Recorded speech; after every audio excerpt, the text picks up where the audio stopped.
अस्सलाम वालेकुम, मैं हूं ज़मीर हैदर और आप देख रहे हैं मेरा यूट्यूब चैनल। नाजरीन, आज की सबसे ज़्यादा खौफनाक खबर जो है वो यही है कि डॉलर जो है वो बढ़ता चला जा रहा है। जिस तरह कि आपको मालूम है कि कल 216 रुपए तक इंटरबैंक चला गया और मार्केट में 218 रुपए का भी नहीं मिल रहा था। और आज इतलात ये है कि इंटरबैंक का जो डॉलर का रेट है वो 224 तक चला गया है। रुपए की कदर मजीद कमी उसमें वाक़या हो चुकी हुई है।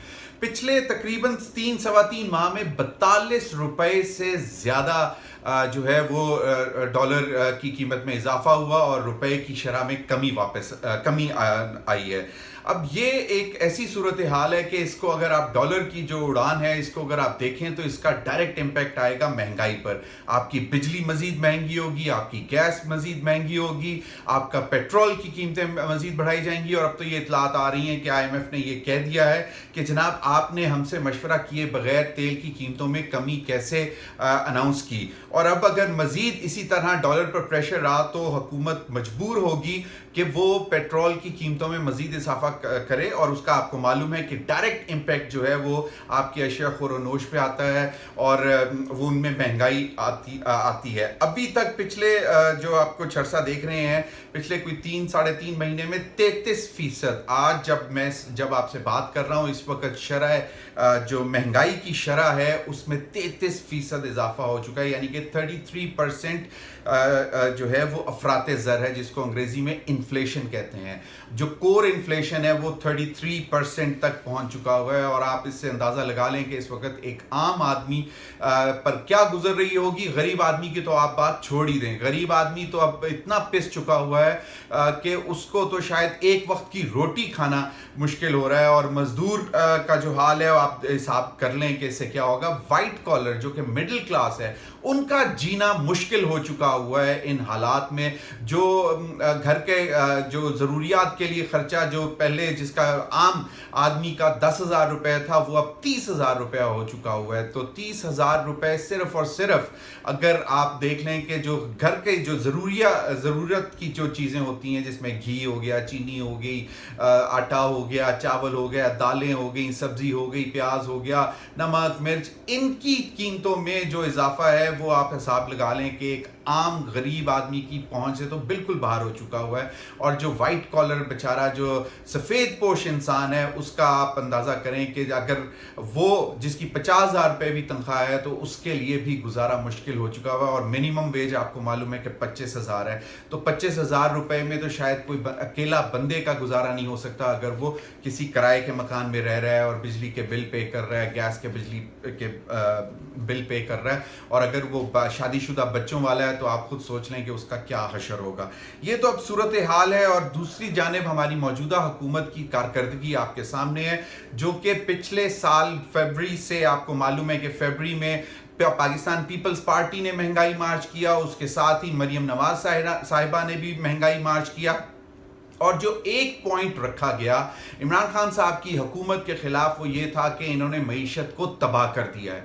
और उसका फिर जब इकनॉमिक सर्वे आया, अगर आपको याद हो 7 या 8 जून को जो आया था इकनॉमिक सर्वे, उसमें इनका झूठ जो है वो बिल्कुल वाज़ेह होकर आ गया कि 2020-21 में शरह नमू जो है वो 5.7% रही। और जो 2021-22 के जो पहले 9 महीने का जो था जो नंबर आ रहा था एस्टिमेटेड नंबर वो तकरीबन 6% आपकी GDP ग्रोथ यानी कि शरह नमू बताई जा रही थी। तो उस हिसाब से अगर देखा जाए तो इस हुकूमत के पास कोई जवाज़ नहीं था इमरान खान साहब की हुकूमत पर तनकीद करने का कि जो वो कहते थे कि उन्होंने मईशत को तबाह किया।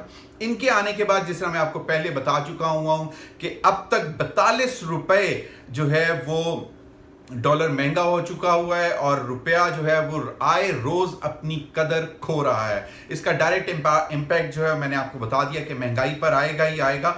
लेकिन अब इसके साथ साथ जो पॉलिसी मैटर्स हैं कि आपने IMF के साथ मुज़ाकरात करने हैं, चल रहे हैं, और आपके पास गवर्नर स्टेट बैंक नहीं है।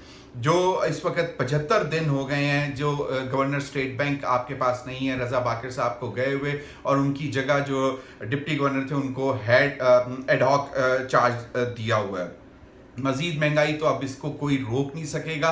اور حکومت کی ترجیحات جو ہیں وہ شاید ابھی تک صرف سیاست ہیں اور ریاست کو بچانے کے لیے ابھی تک ان کا کوئی جو آپ کی ان کی پالیسی ڈیسیجن ہے اس میں قطعی طور پر نظر نہیں آ رہا کہ ان کا کوئی اس قسم کا کوئی پالیسی ڈیسیجن ہمیں نظر آئے جہاں سے پتہ چلے کہ جی اب حکومت جو ہے وہ ریاست کے لیے کام کر رہی ہے، عوام کے لیے کام کر رہی ہے۔ ابھی آپ کو معلوم ہے جب سے آئے ان کا فوکس جو یہی رہا ہے کہ ہم نے اپنے کیسز کیسے ختم کرنے ہیں۔ ایف آئی اے میں جو 16 ارب روپے کے کیسز تھے جس کو عمران خان صاحب اوپن اینڈ شٹ کیس کہتے ہیں، جس میں انویسٹیگیشنز ہو چکی ہوئی تھیں، اور یہ بھی صرف عمران خان صاحب کے دور میں نہیں، یہ پچھلے دور میں بھی ہو چکی ہوئی تھیں۔ پیپلز پارٹی کے دور میں بھی ایف آئی اے سے یہ انویسٹیگیشنز کرائی جا رہی تھیں اور اس میں بھی یہ چیزیں نکل رہی تھیں کہ اسی طرح مقصود چپڑاسی اور پتہ نہیں کون کون جن کے بے نامی اکاؤنٹس تھے ان میں پیسے آ جا رہے تھے، منی لانڈرنگ ہو رہی تھی۔ اور یہ جب سے یہ آئے ہیں ان کا فوکس یہی رہا ہے کہ جناب کسی نہ کسی طرح اپنے کیسز جو ہیں ان کو ختم کرایا جائے۔ ایف آئی اے کے معاملات آپ کو معلوم ہے کہ وہاں پہ جو افسران کے ساتھ ہوا، اور پھر اب نیب کی جو ترامیم آ چکی ہوئی ہیں اس میں بھی واضح طور پر انہوں نے عمران خان صاحب جس طرح کہہ رہے ہیں کہ یہ صرف اور صرف اپنے آپ کو NRO 2 دینے آئے تھے۔ آج کی جو تصاویر آئی ہیں جو کہ حکومتی اتحاد کا اجلاس تھا اس میں شاید نظر یہ آ رہا تھا کہ کسی کو عوام کی پرواہ نہیں، کسی کو ملک کی پرواہ نہیں، کسی کو یہ پرواہ نہیں تھی کہ ڈالر کہاں جا رہا ہے، کسی کو یہ پرواہ نہیں تھی کہ مہنگائی کہاں جا رہی ہے۔ وہ سب ہنس رہے تھے، کھیل رہے تھے اور ان کو ملک کی پرواہ نہیں تھی۔ اور یہ اجلاس جو ہے پنجاب میں ضمنی انتخابات میں بری طرح شکست کا سامنا کرنے کے بعد کی جا رہی تھی، اس کے باوجود یہ جو ہے ان کو پرواہ نہیں ہے اور ابھی بھی کہتے ہیں کہ ہم حکومت کو تحلیل نہیں کریں گے اور انتخابات اپنے وقت پر ہی ہوں گے، یعنی کہ 2023 میں۔ اب ایک چھوٹی سی بات آخر میں، اگر آپ کو یاد ہو جب یہ نئی حکومت آئی تھی تو ہمارے میجر جنرل بابر افتخار صاحب DG ISPR انہوں نے پریس کانفرنس کی اور ایک سوال کے جواب میں انہوں نے کہا کہ دیکھیں جس طرح ہی اس حکومت نے چار سنبھالا اس دن ڈالر جو ہے وہ گر گیا، روپے کی قدر مستحکم ہوئی اور سٹاک مارکیٹ اوپر گئی۔ لیکن میں آئند میں آپ کو بتاتا جاؤں کہ گزشتہ روز یعنی کہ کل 600 پوائنٹس سٹاک مارکیٹ گری تھی اور آج 1100 پوائنٹس سٹاک مارکیٹ گر چکی ہوئی ہے۔ اور سٹاک مارکیٹ کسی بھی ملک کی وہ ونڈو ہوتی ہے جہاں سے باہر کا انویسٹر بیٹھ کر دیکھ رہا ہوتا ہے، آپ کی اکانومی کے اندر جھانک رہا ہوتا ہے، اس کھڑکی کے ذریعے دیکھ رہا ہوتا ہے کہ آپ کی معیشت کہاں جا رہی ہے۔ تو اب ایک چیز تو واضح ہو گئی کہ نہ تو کوئی سرمایہ کار آئے گا اور آپ کو اگر آپ کی سٹاک مارکیٹ کی پرفارمنس یہ ہے کیونکہ وہ آپ کی پوری معیشت کا ریفلیکشن ہوتی ہے کہ آپ کی معیشت کو دکھا رہی ہوتی ہے کہ سٹاک مارکیٹ جس طرح پرفارم کر رہی ہوتی ہے۔ تو LCs کا آپ کو پہلے ہی معلوم ہے کہ پاکستانی بینکس کی LCs آنر نہیں کی جا رہی، اس پر بھی آپ کو مزید بھی پھر ہم بتائیں گے کہ اس میں کیا مشکلات ہو رہی ہیں، آپ کے جو ایکسپورٹس ہیں وہ کیوں نہیں بڑھ رہی، کیونکہ اگر چھوٹی سے چھوٹی چیز بھی آپ نے امپورٹ کرنی ہے اور ایکسپورٹ اورینٹڈ انڈسٹری اس کے بھی LCs آنر نہیں کی جا رہی انٹرنیشنل بینکس کی جانب سے، پاکستانی بینکس کی طرف سے جو LCs بھیجی جاتی ہیں۔